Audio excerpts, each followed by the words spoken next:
Un domaine expiré avec un trust flow à 28, un domaine authority à 35 et un vrai historique de trafic sur 10 ans pour 7 euros. Pas en enchère, pas sur un marketplace à 300 euros. 7 euros, le prix d'un nom de domaine neuf chez ton registraire habituel. C'est exactement ce qu'on appelle un Ratschiffe.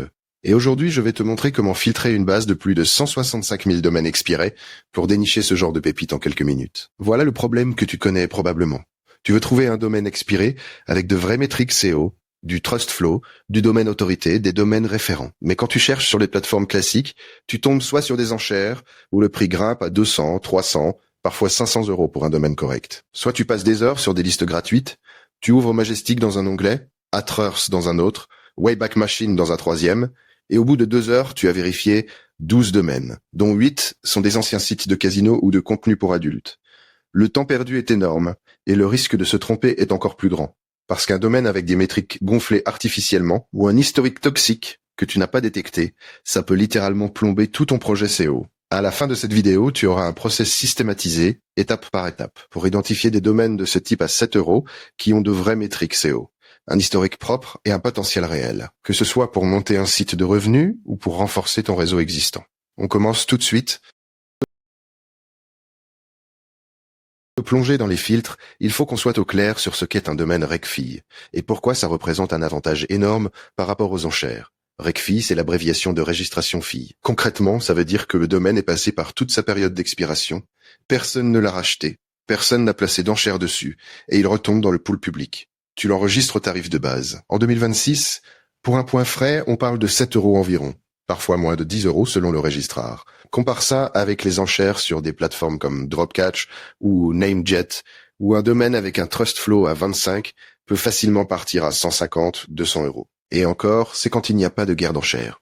Le problème des enchères, c'est aussi que tu paies cher sans garantie de qualité. Un trust flow élevé ne veut rien dire si les backlinks viennent de fermes de liens ou si ce dernier a été utilisé pour du spam. Et c'est là que ce modèle devient intéressant quand il est couplé avec une base de données qui préfiltre les candidats. Parce que la vraie difficulté historiquement, c'était justement de trouver les bons. Ils sont noyés dans des millions de domaines expirés dont 99% n'ont aucun intérêt SEO.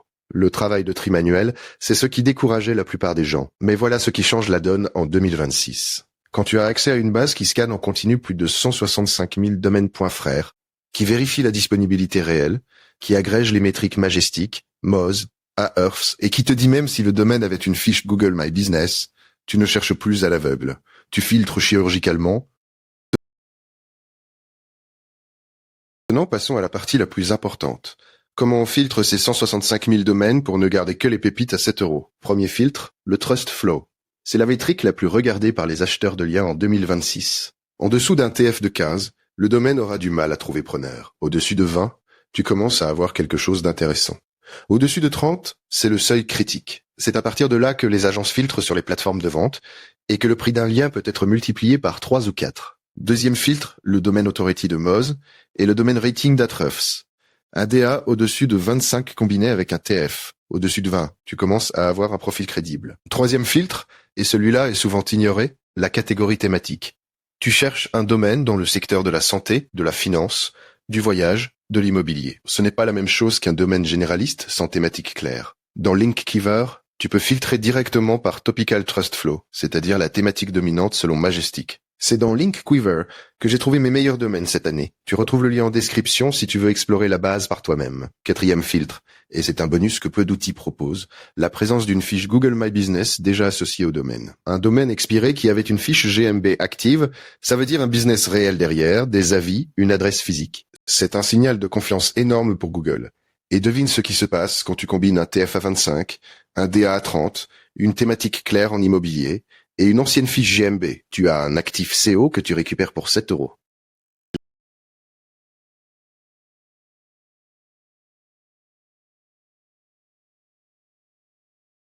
La liste. On a maintenant une poignée de candidats sérieux. Mais attention, les métriques seules ne suffisent pas. Et c'est là que beaucoup de gens se font avoir. Un domaine peut afficher un trust flow à 30 tout en étant un piège. Comment on vérifie? L'étape cruciale, c'est la courbe de trafic historique. Et quand je dis historique, je parle de 10 ans en arrière. Pourquoi c'est aussi important? Parce qu'elle te raconte l'histoire complète du domaine. Un domaine sain, tu vas voir une montée progressive du trafic, peut-être un plateau, puis une baisse quand le propriétaire a arrêté de publier. C'est un profil normal. En revanche, un domaine toxique, tu vas voir des pics de trafic soudains, souvent liés à du spam ou du PBN, suivi de chutes brutales. C'est le signe d'une pénalité Google. Ce type de domaine, même avec un TF à 30, tu n'en veux pas. C'est un boulet. Dans la base Linkweaver, cette courbe est accessible directement sur la fiche du domaine. Tu n'as pas besoin d'aller sur SEMrush ou Ahrefs séparément. Tu vois l'évolution du trafic estimé, le nombre de mots-clés positionnés au fil du temps, les clics et impressions historiques quand les données Search Console sont disponibles. Si tu devais ne retenir qu'une seule chose de cette vidéo, c'est celle-là.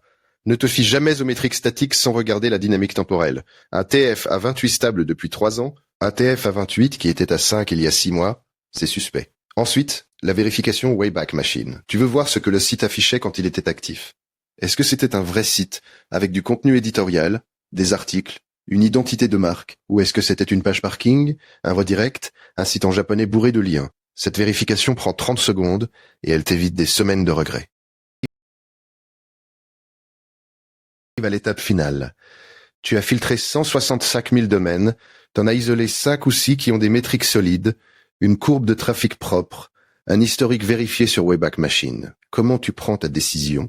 Et surtout, comment tu sécurises ton achat? Premier critère de décision, le ratio entre le nombre de domaines référents et le trust flow.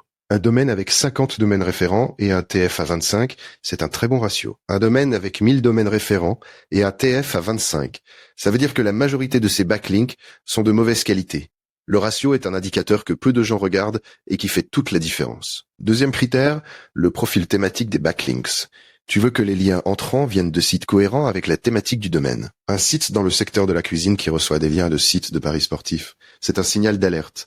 Linkweaver te montre le Topical Trust Flow, ce qui te permet de voir en un coup d'œil si le profil est cohérent. Troisième point, et c'est une question qu'on me pose tout le temps.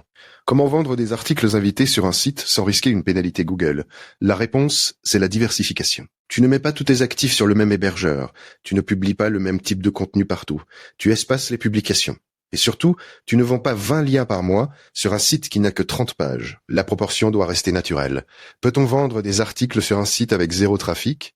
Oui, en 2026, c'est documenté. Les acheteurs regardent avant tout les métriques Majestic et Ahrefs, pas le trafic SEMrush. Un site à 0 trafic, mais avec un TF à 31, DR à 40, se vend très bien. Ce qui compte, c'est la qualité du profil de backlinks et la cohérence thématique. Et tout ça, tu l'as vérifié dans les étapes précédentes.